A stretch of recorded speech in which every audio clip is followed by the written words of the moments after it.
అందరికీ నమస్కారం.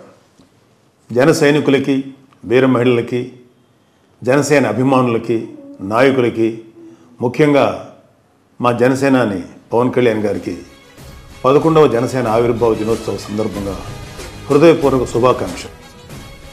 భార్య బిడ్డలతో సంతోషంగా గడిపే తన వ్యక్తిగత జీవితాన్ని, తన కుటుంబ సభ్యులమైన మా అన్నదమ్ములు, అక్క చెల్లెళ్ళు, మా అమ్మ, మాతో గడిపే అమూల్యమైన సమయాన్ని, అలాగే తన సినిమాల ద్వారా వచ్చే ఆదాయాన్ని, తన ఆస్తులను కూడా తన ప్రజల కోసం త్యాగం చేసే ఒక గొప్ప నాయకుడు పవన్ కళ్యాణ్ గారు. ఆయన సమక్షంలో పనిచేసే అవకాశం రావటం నా అదృష్టం.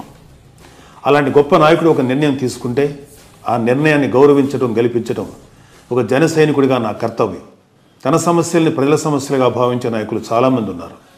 కానీ ప్రజల సమస్యల్ని తన సమస్యలుగా భావించి వారి కోసం ఎంతటి త్యాగానికైనా సిద్ధపడే పవన్ కళ్యాణ్ లాంటి నాయకులు చాలా అరుదుగా ఉంటారు. అలాంటి వ్యక్తి నాయకత్వంలో ఒక జన సైనికుడిగా పనిచేయటం నా అదృష్టం. నాలాగే ఎంతోమంది జన సైనికులు, వీర మహిళలు, పోతిన మహేష్ లాంటి నాయకులు పదవుల కోసం కాకుండా నాయకుడి ఆశయం కోసం నిలబడేవారు జనసేనలో లక్షల్లో ఉన్నారు.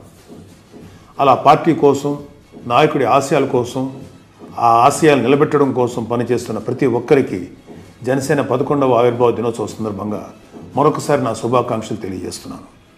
నా ఉద్దేశంలో ఒక జన సైనికుడిగా పనిచేయటం కన్నా గొప్ప పదవి ఇంకేది లేదు. జై జనసేన, జై హింద్.